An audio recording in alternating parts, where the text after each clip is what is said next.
This compromise guarantees more than $2 trillion in deficit reduction. It's an important first step to ensuring that as a nation we live within our means. Yet it also allows us to keep making key investments in things like education and research that lead to new jobs, and assures that we're not cutting too abruptly while the economy is still fragile. This is, however, just the first step. This compromise requires that both parties work together on a larger plan to cut the deficit, which is important for the long-term health of our economy. And since you can't close the deficit with just spending cuts, we'll need a balanced approach where everything's on the table. Yes, that means making some adjustments to protect health care programs like Medicare so they're there for future generations. It also means reforming our tax code so that the wealthiest Americans and biggest corporations pay their fair share. And it means getting rid of taxpayer subsidies to oil and gas companies and tax loopholes that help billionaires pay a lower tax rate than teachers and nurses.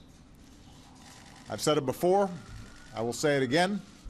We can't balance the budget on the backs of the very people who have borne the biggest brunt of this recession. Everyone's going to have to chip in. That's only fair. That's the principle I'll be fighting for during the next phase of this process. And in the coming months, I'll continue also to fight for what the American people care most about: new jobs, higher wages, and faster economic growth. In the last few months, the economy has already had to absorb an earthquake in Japan, the economic headwinds coming from Europe, the Arab Spring and the rise in oil prices, all of which have been very challenging for the recovery. But these are things we couldn't control. Our economy didn't need Washington to come along with a manufactured crisis to make things worse. That was in our hands. It's pretty likely that the uncertainty surrounding the raising of the debt ceiling for both businesses and consumers has been unsettling and just one more impediment to the full recovery that we need.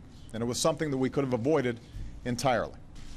And while we're on the topic of infrastructure, there's another stalemate in Congress right now involving our aviation industry, which has stalled airport construction projects all around the country and put the jobs of tens of thousands of construction workers and others at risk because of politics. It's another Washington-inflicted wound on America, and Congress needs to break that impasse now, hopefully before the Senate adjourns, so these folks can get back to work.